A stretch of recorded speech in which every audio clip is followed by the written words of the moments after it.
So there we are. Ready? Yeah. Welcome to the Sports Wrap. Final Saturday in April.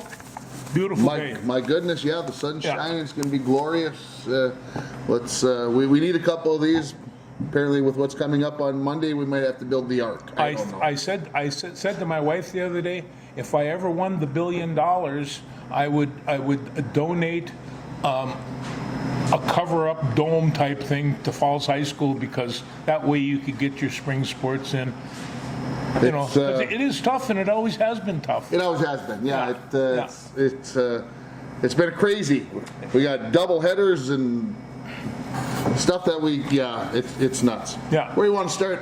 We can go anywhere you want to go. Yeah, let's talk about last night's basketball game. We might as well get started that way, and we'll go from there. So I'm gonna be brutally honest with everybody. I made it to about the commercial break with about 3 minutes left in the third quarter. Oh.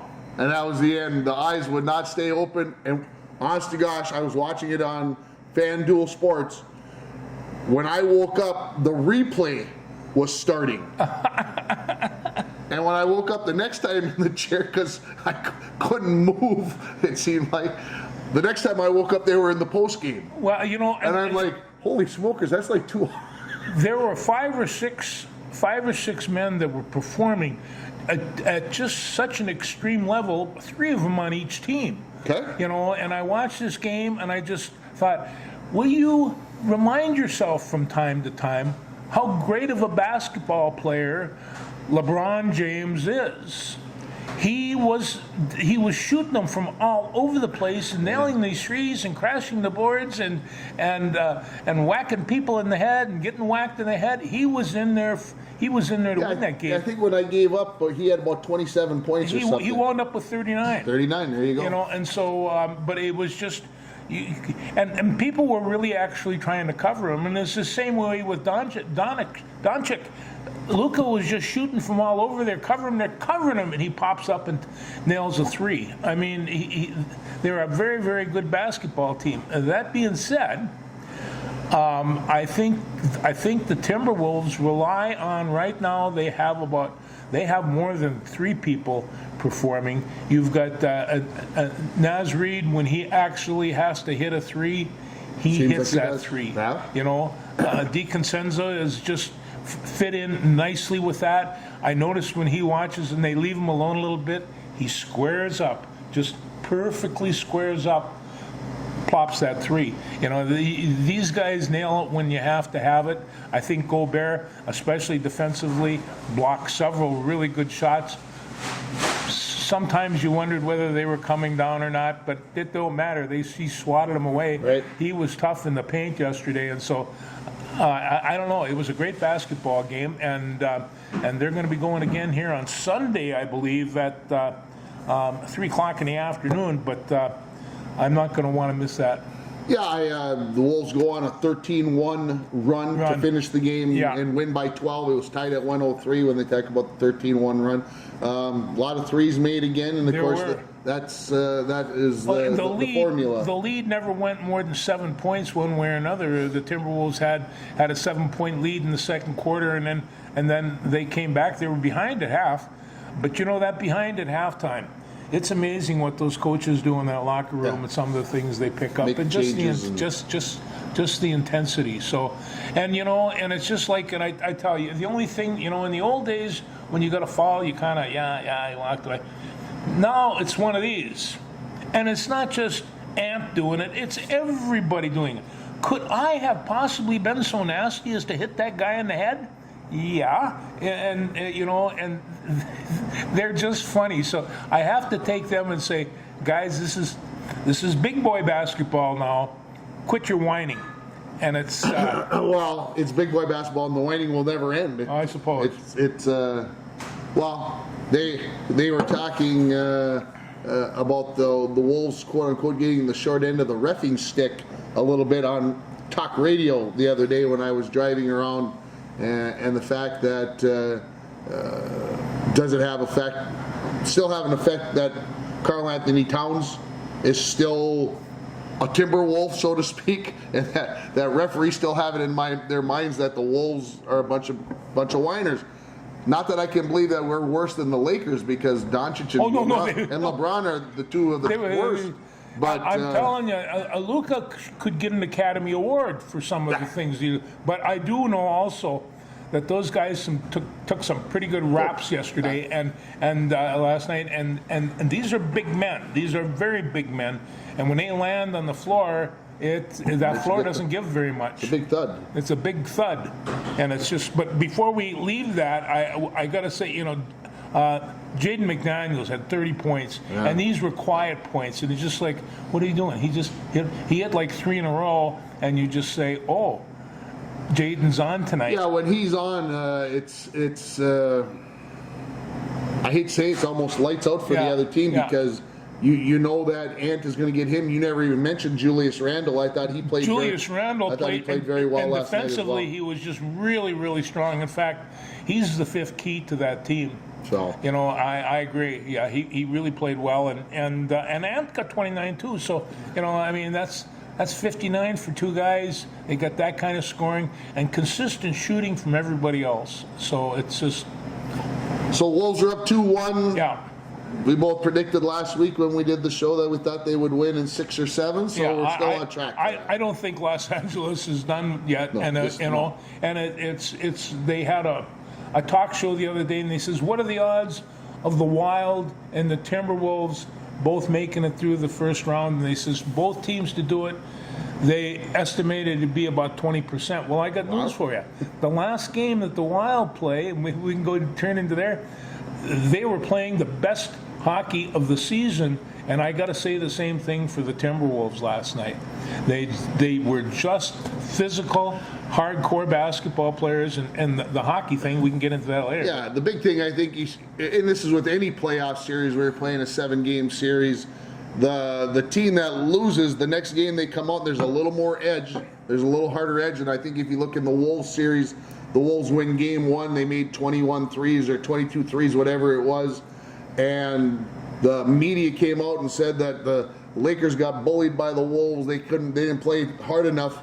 Well, I'll tell you what, if you watch game 2, that was more like an alley fight more than it was a basketball game. Matter of fact, I don't usually get too upset if basketball is physical, but I was just like, this isn't even really any fun to watch because all it was judo chop, slap, punch, elbow smash every time down the floor. And even the announcer said there's no flow to this game right now. It was very, very difficult to watch game 2. Last night was better, obviously. Not that it wasn't physical, and not that it wasn't, but it wasn't like it. There was a little more flow to the game, but I don't think it's going to change. I don't know. I mean, they're talking about the referees putting their whistle in their pockets. I mean, the message right now out to the thing is anything goes. You try it and see where. I mean, ESPN, TBS, TNT, they don't want games where there's 62 whistles each quarter because of fouls and we're shooting free throws. That doesn't excite fans. I don't know, but you can't let it become a thing where you're going to get fisticuffs. Where the Detroit Pistons are going to come out. We can talk a little bit. Well, but I mean, I sat at the end of the game last night, and there was, or maybe it was right before the game ended, and there was LeBron James and Anthony Edwards talking. They were laughing. Yeah. They just here are two. One is one of the greatest of all time, and the other one soon will be, and they both know this, and they. Well, I think Ant likes to have a whole lot of fun talking while he is out on the floor. He's a gabber. When he's a gabber. He's not a Rory McIlroy. When we're playing, I'm just gonna zip my lips. That's part of what turns Anthony Edwards on, makes him play the game better. He has to be jibber jabbering. So that's and I mean I when I wrestled, I sometimes did a little of that. I was going to go down the NBA series. Oklahoma City come back from a 26-point halftime deficit. The number 1 seed was down 26 points at halftime at Memphis and came back and snuck it out. They're up 3-0. Yeah, I saw the second game in Memphis. They didn't look that good. They play this afternoon at 2:30, Saturday afternoon at 2:30. OKC finishes it in 4 games, and they get their rest. Yeah. Houston versus Golden State, that's 1-1. You want to talk about a physical series.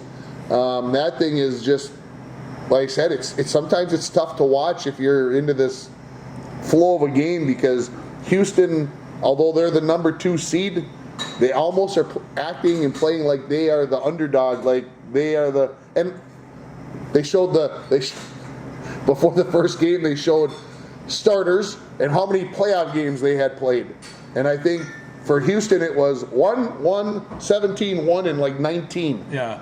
So I'm like, okay. And then they showed Golden State, and Steph Curry was like 146. Draymond Green was 116. Jimmy Butler was like 120. And I'm like, okay, so this is where we're at. And so that series 1-1, 7:30 tonight. Denver versus the Clippers, 5 o'clock this afternoon. The Clippers are ahead of Denver 2-1. Did the coaching change work for Denver? Still whatever. Boston's up 2-1 on Orlando, even though Orlando won last night. That was a back and forth close game. Cleveland versus Miami at noon today. Cleveland's up 2. Like I said, that's a 1-8 again. I just don't see too much going on there. The Knicks Detroit is very physical. Detroit plays that way. They want to get in your face. They want to make you uncomfortable. They want to make you mad. Karl Anthony Towns threw. Did he throw a punch? Was it a shove? Was it a push? Was it a get away from? Anyway, that's 2-1 in favor of the Knicks. And then Milwaukee won last night at home to narrow their series with Indiana to 2-1. So I just want to go back to that Golden State. They look to me to be like a powder keg ready to blow up. And I mean, like they have all that talent and all that experience. And you just take a look at, if I were a coach preparing to play that team, I would be up at night. And it's just like they've had an off and on season. But, I mean, Seth Curry can. Yeah, Houston, like I said, Houston's the number 2 seed. Golden State's the 7. But I picked Golden State last week, and I'll stand by that pick until the next show. We'll see. Sure. Well, you brought up the Wild earlier. Yeah. A couple of 5-2 victories after losing the first one. Does this seem to be a little bit different, that they have a little bit more offense going right now? Why do you think that is? I think it's because of Eriksson Ek and Kaprizov and Boldy. Yeah. Boldy's playing really well. Seems to be finding the net. Of course, Kirill does Kirill things. And Philippe is playing out of his mind. Yeah, Gus Bus has looked good. Like I said, things are going right for them right now, and it's Eichel and Stone don't have a point in the first 3 games. Now, we probably put the jinx on them with that, but they talked about putting Brodin and Faber out there, their defensive pairs, and basically trying to match them up as often as they can, and that seems to be working. Geez, isn't it amazing? They just make that change right off the bat, and because these are all pretty good hockey Well, and they players. didn't get to make the change the first 2 games out in Vegas where they could get last change, so Yeah. you don't always get to make that change. But I suppose as soon as you get a chance to, you get them out on the ice. So it's been interesting. They play at 3 o'clock this afternoon. I don't know, on such a glorious day. I suppose I'm going to have to sit down and watch a period or 2 of it. I'm going to have to suffer. Yeah, I might even come out here and have a cold one and watch. Yeah, there you go. And watch her on the big screen. So yeah, right now the Wild, like I said, have a chance to make it 3-1. But then you still gotta go back to Vegas. You got to win on your home ice in Game 6. But right now, you sure feel good about the way things are going. One of the hockey analysts said, right now the Wild is coming into their own. They're really playing well. They're basically injury free, and Vegas just hasn't shown up yet. They've got several really good hockey players in that team, and they haven't been producing goals, and they just haven't showed up yet. Well, if they show up, that's a totally different deal, because remember they beat up on the Wild a couple of times during the year. Well, yeah, they had won 6 in a row. To be honest, it makes things a little more interesting. Well, I will be watching this afternoon because That is just a very good hockey team, and those young guys, they skate all over the place. They're fantastic. It's fun to watch when they're at home, when the crowd gets into it, and everything else. So Edmonton came back and won last night. Or I shouldn't say came back. They went home and won at home.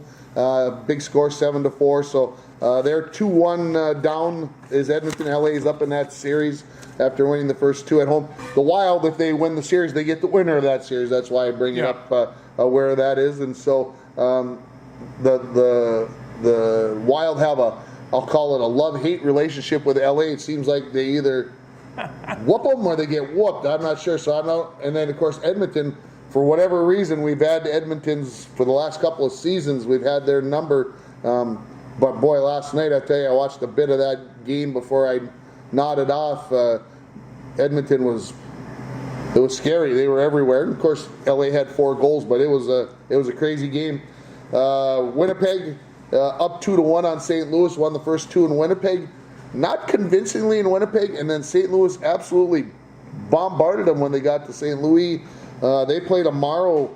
Is Winnipeg in trouble, possibly? Well, I'm really kind of surprised because the Blues have not had a particularly good year, and so. And that's exactly what I thought. But I was watching the game the other night. A little, like I said, just a little bit of it. You flip through the channels, you might catch a tidbit at the right time. Here's the tidbit that scared me: when they came out of the Four Nations tournament, the second hottest team in the league, the St. Louis Blues, since the Four Nations Cup. Their point percentage was like win percentage was like 758. That's incredible. Well, and like we sit around and talk about the Wild being, on a roll. Who's to say that St. Louis can't? And any one of those teams in that league can do that. Can get hot. Yeah. And of course they go back to Binnington. Can he be the goaltender? Anyway, it'll be interesting to see what happens. Again, that game 4 is on Sunday. Dallas, Colorado tonight at 8:30. Colorado's down in that series 2-1. I don't know. I can't get my hatred for Dallas out of the way. It's just I'm sorry that it's still 32 years or whatever it's been, and I don't want to see him win this son of a gun. I'm sorry, but I saw a guy that had a Denver shirt on there, and in front of it is "I hate Dallas." And this is so I thought at the draft. That was at the draft. I was and so I just hate that. Well, we'll get into the draft later. That's incredible. Toronto is whooping Ottawa in this series, All Ontario Series 3-0, 6 o'clock tonight. I think Toronto finishes them off. They are playing out of their minds. Florida, Tampa Bay started late. The series, everybody else started Saturday or Sunday. They didn't start till Monday or Tuesday. Anyway, Florida's up 2-0. And the defending champs? And I'll tell you what, they've had injury problems late in the season, and they're back in full bloom now. So, they still have a team to beat. Scary. That game was at, their game 3 is at noon today.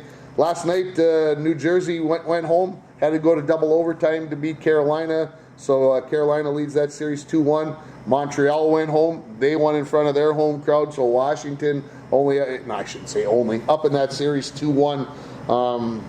So none of these series, even in the opening rounds, we got 16 series here, and only 2 are 3-0. I mean, they are close. They are close. Anything can happen. So crazy stuff. Crazy stuff. As long as we're talking about hockey, the USA beat Canada last weekend in the World Women's Hockey Championship. And very well in overtime. Of course, it had to go to overtime, and so. I was in my room quietly watching this game, and all of a sudden I heard screaming downstairs. Well, my daughter was home and my wife was there, and they were playing some game, but they caught the tail end of the overtime thing, and it was but that was a great contested game. Both teams played really, really well. Both teams were very physical. Women's hockey is not the women's hockey that was there 10 years ago. It was in Czechia, is it where it was at? The Czech Republic is where they held it. They set an attendance record for the World Women's Hockey Championships over there. Wow. Who would ever thought that the U.S. or Canada wouldn't hold that record with the way we like to go watch games and whatever else? Something to look for. Oh, no, Europeans love sports. PWHL, the Minnesota Frost, they're going to get back underway now that the World Championships are over and everybody's got their legs back underneath them. They get started this weekend. Minnesota's in 5th place, 1 point behind 4th place, 2 points behind 3rd place. You got to be top 4 to make the playoffs, and they got 3 games left to right the ship. And the PWHL announced that they're expanding out to Vancouver to make 7 teams. So I would assume that announcement on an 8th team is coming. That's going to happen. You don't want to have an odd number. No, somebody's got to take a day off. They don't want that. So, Miles, talk about the Loons before we. Yeah. They got a tie last week to go to 4-1-4. They're sitting at 3rd place in the West. They play Vancouver at home today. It should be a glorious day in the Twin Cities for a soccer match at 2:00 this afternoon. So. Let's go Loons, another 1-0 win. We'll take it. That's all it takes. You want to talk Twins before we talk draft? I watched them last night. I watched a little myself. They got the better of the Angles. Oh, they slapped them.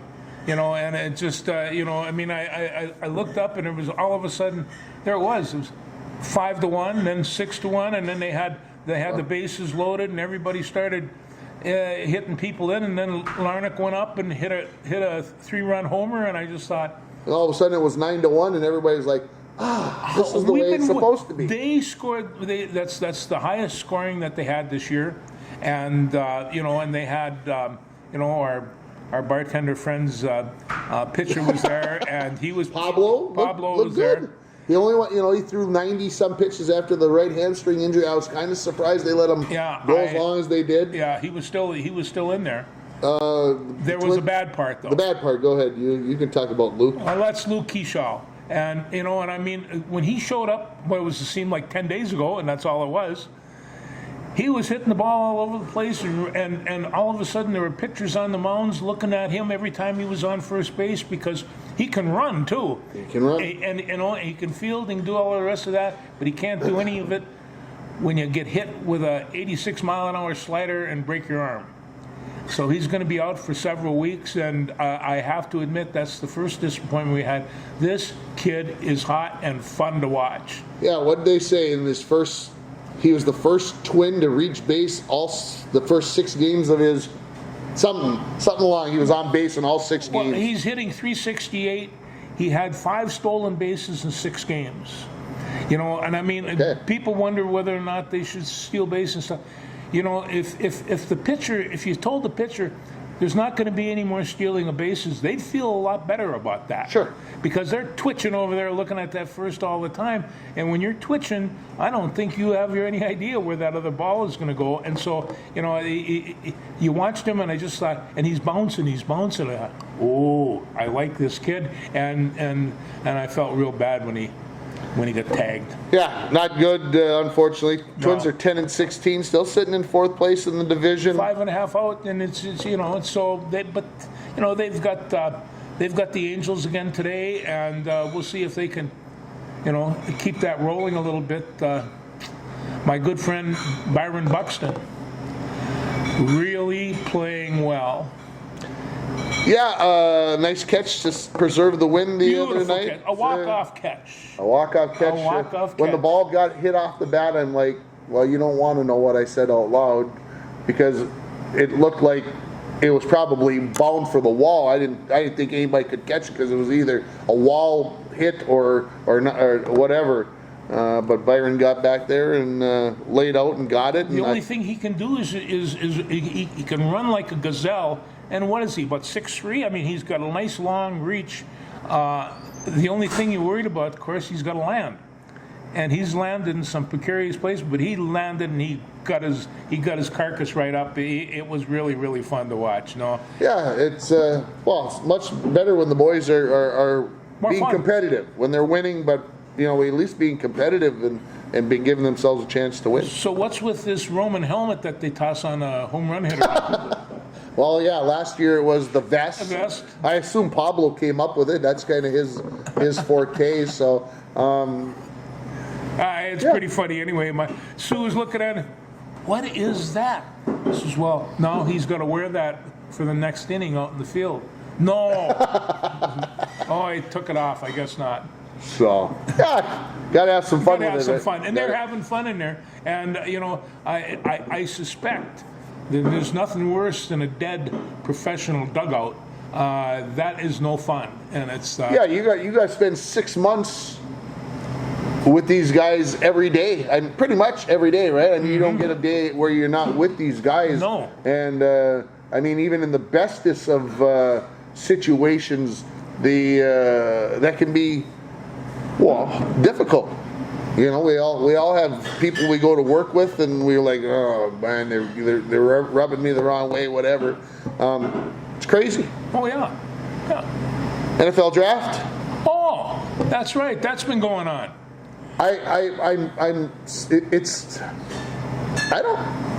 I'm worried about me because you know the Wild are playing Thursday night. Yeah. They're playing well.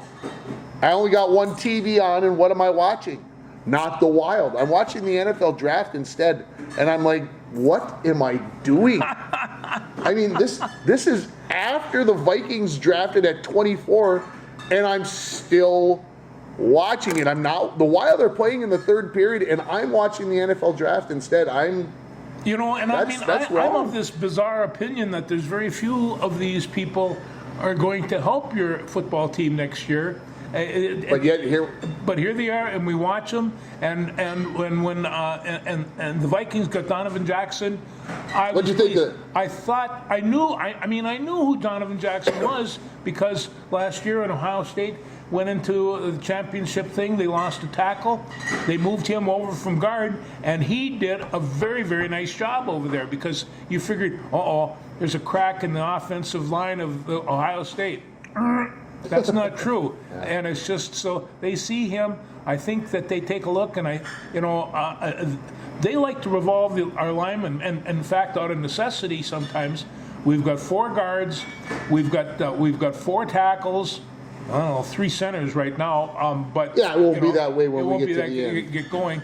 But I don't think that you can do this without 8, 9, or even 10 linemen. And 9, I think, is, you know, the Canadian League, they basically can have like 6 because they don't have as big a rosters, not as much money. So where do you put your guys? Well, you got 1 extra guy and maybe 2 if you're lucky. In the NFL, 8 is probably the bare minimum. 9 is probably whatever. But I thought for sure, you know, if Rick Spielman was still here, he'd have drafted the kid out of Michigan, the cornerback out of Michigan, because we need more D-backs. So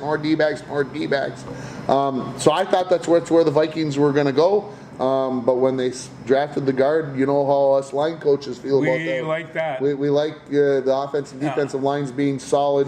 And the Vikes, I think, have taken care of that in the offseason. I watched all of the 23 that came before, and there were some great football players there.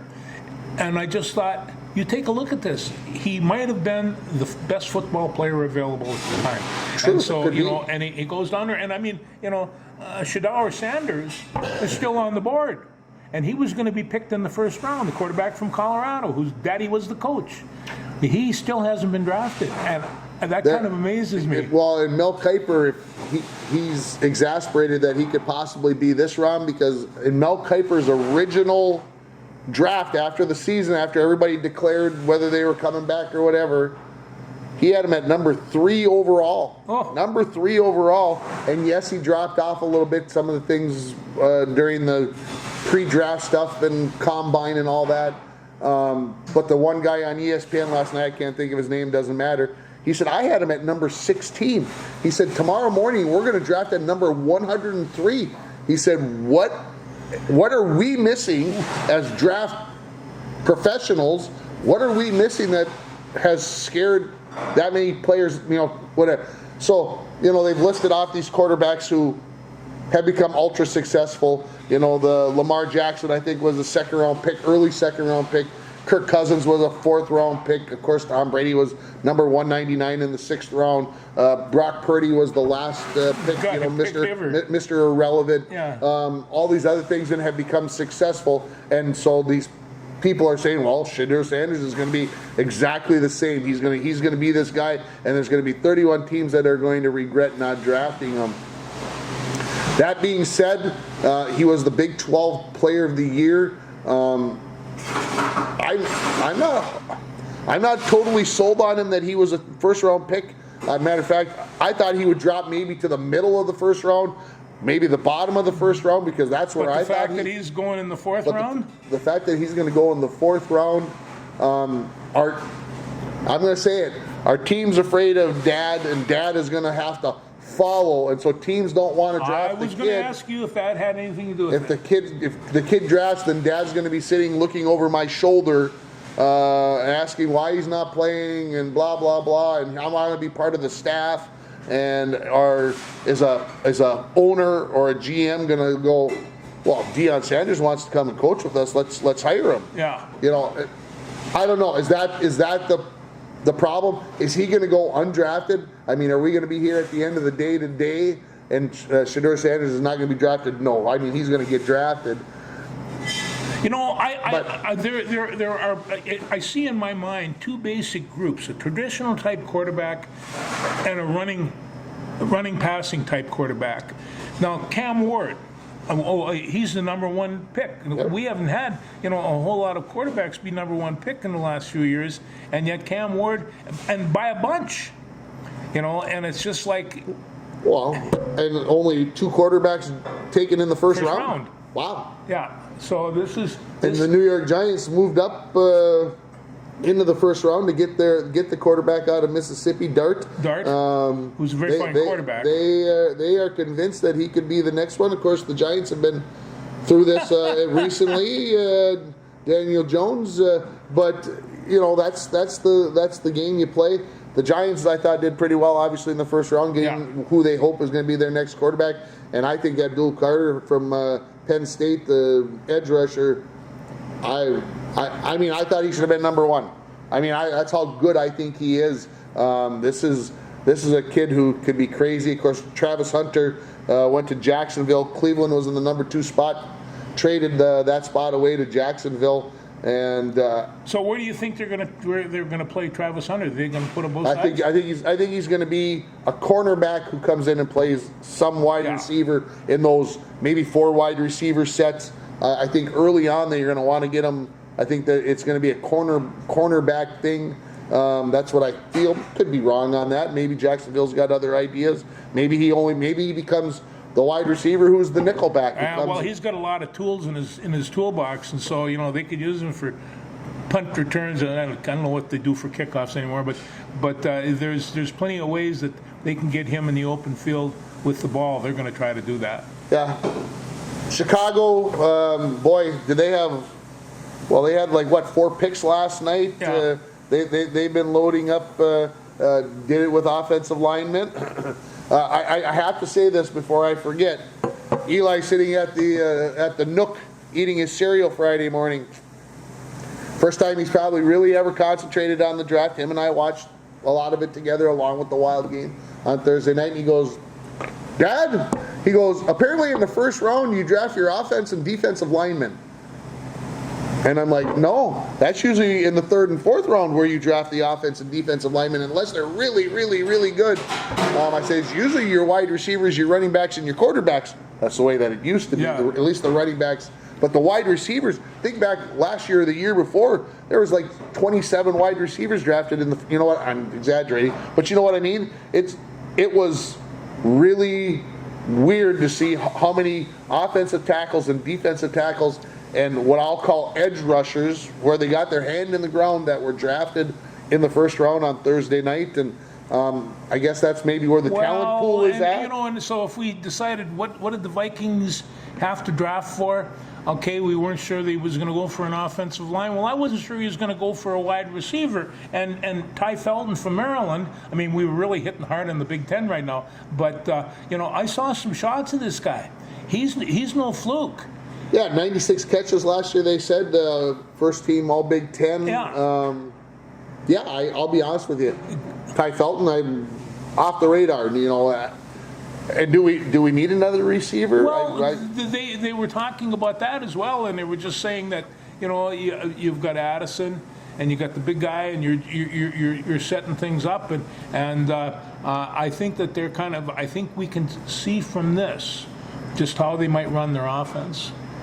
And I think they're going to be going to, you got 3 quality wide receivers, you got a lot to choose from. Well, you got a lot to choose from, but then you also have to go out and defend it. And does that open up the running game? Sure does. Where you have to be aware, cognizant of those 3 guys standing out on the outside. And, with the new NFL, the old NFL was 2 running backs, 1 tight end, 2 receivers, right? Well, now you got 3 receivers, 1 tight end, 1 running back, and a lot of sets. The Vikings have one more position that a lot of other teams don't even have.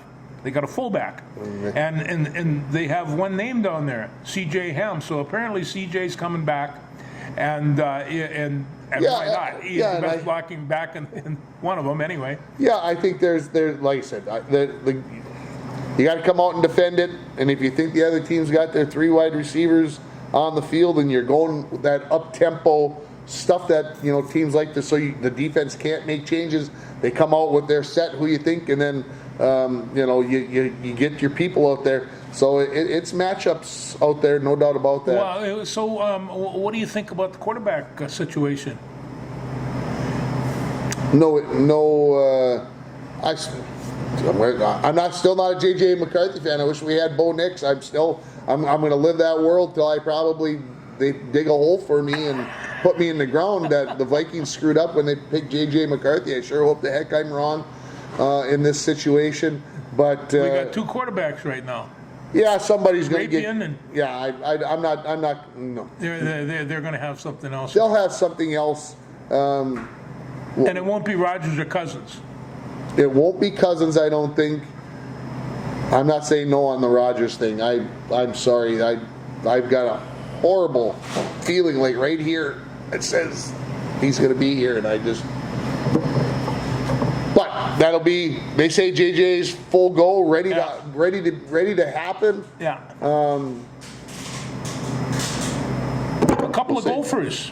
Arasante Ursary, offensive line, went to Texas.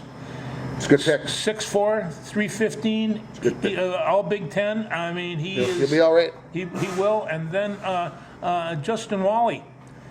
Sure. See, quarterbacks, he went to the Colts, and Wally had a very good season last year. He did. Very good season. And he's good size, so it's nice to see. It's nice to see those guys pick up. I'm sure there'll probably be more Gophers that come on. Yeah, it's I don't know if we necessarily had the first rounder on the team. I mean, otherwise we'd be we're not Ohio State like with six picks in the top 40 was it? Whatever it was, top 35. I don't know. Was it Detroit that had 8 picks, or was it New York? Okay. Yeah, we had 2.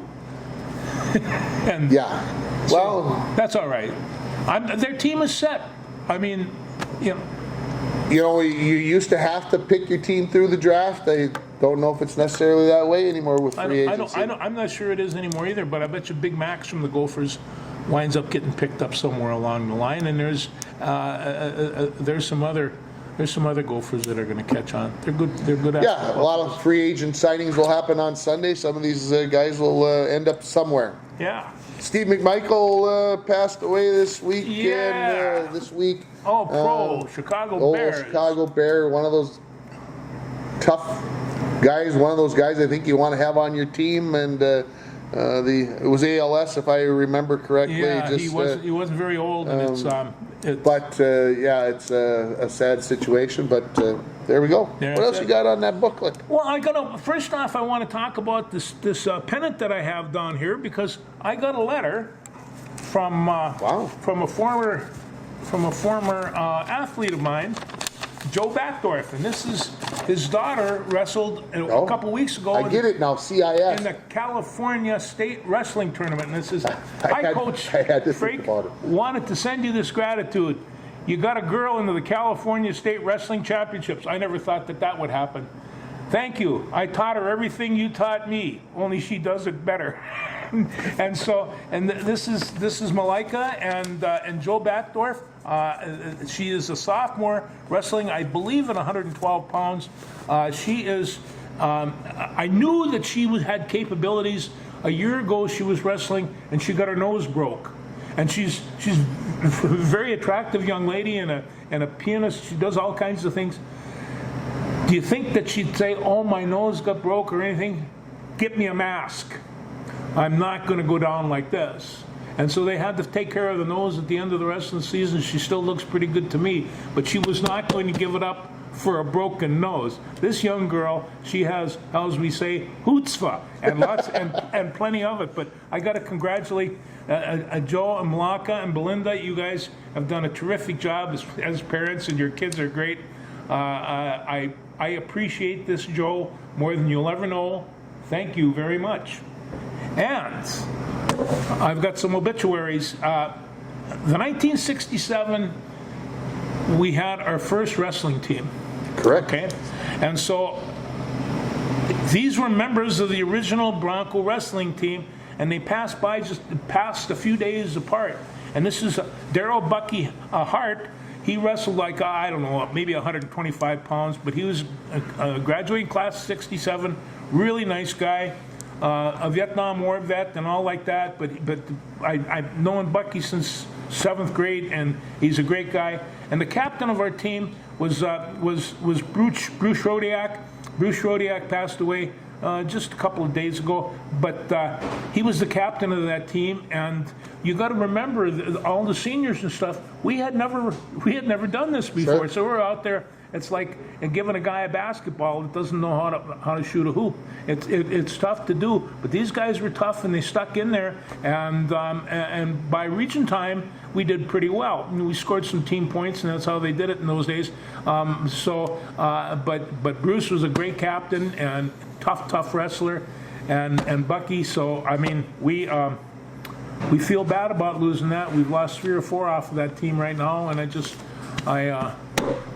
I don't want to lose any more for a while. No, that's for sure. It's been a tough stretch. It has. Around these parts with us losing folks. So anyway, those are Broncos you never want to think about, and then we don't think about.